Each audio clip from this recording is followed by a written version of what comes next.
تیموتھیوس کے نام پولس رسول کا پہلا خط، 3 باب، جو 16 آیات پر مشتمل ہے۔ یہ بات سچ ہے کہ جو شخص نگہبان کا عہدہ چاہتا ہے وہ اچھے کام کی خواہش کرتا ہے۔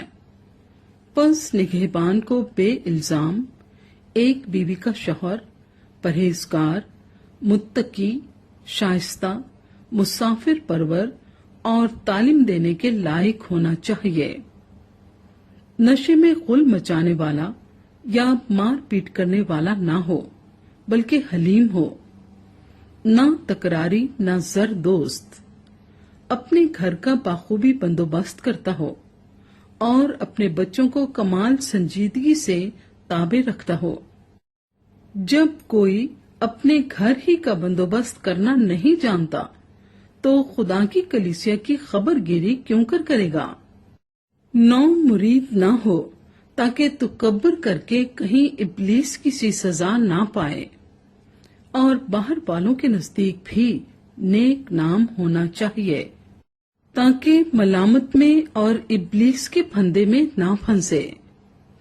اسی طرح خادموں کو بھی سنجیدہ ہونا چاہیے، دو زبان اور شرابی اور ناجائز نفع کے لالچی نہ ہوں، اور ایمان کے بھید کو پاک دل میں حفاظت سے رکھیں، اور یہ بھی پہلے آزمائے جائیں، اس کے بعد اگر بے الزام ٹھہریں تو خدمت کا کام کریں۔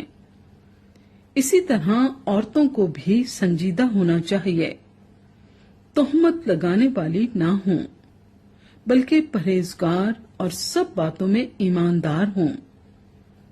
خادم ایک ایک بیوی کے شوہر ہوں اور اپنے اپنے بچوں اور گھروں کا بخوبی بندوبست کرتے ہوں، کیونکہ جو خدمت کا کام بخوبی انجام دیتے ہیں وہ اپنے لیے اچھا مرتبہ اور اس ایمان میں جو مسیح یسوع پر ہے بڑی دلیری حاصل کرتے ہیں۔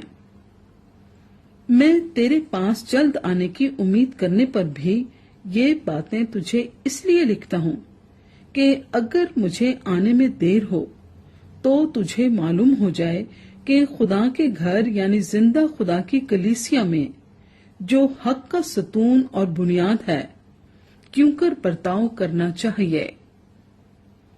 اس میں کلام نہیں کہ دینداری کا بھید بڑا ہے، یعنی وہ جو جسم میں ظاہر ہوا اور روح میں راست باز ٹھہرا اور فرشتوں کو دکھائی دیا، اور غیر قوموں میں اس کی منادی ہوئی، اور دنیا میں اس پر ایمان لائے، اور جلال میں اوپر اٹھایا گیا۔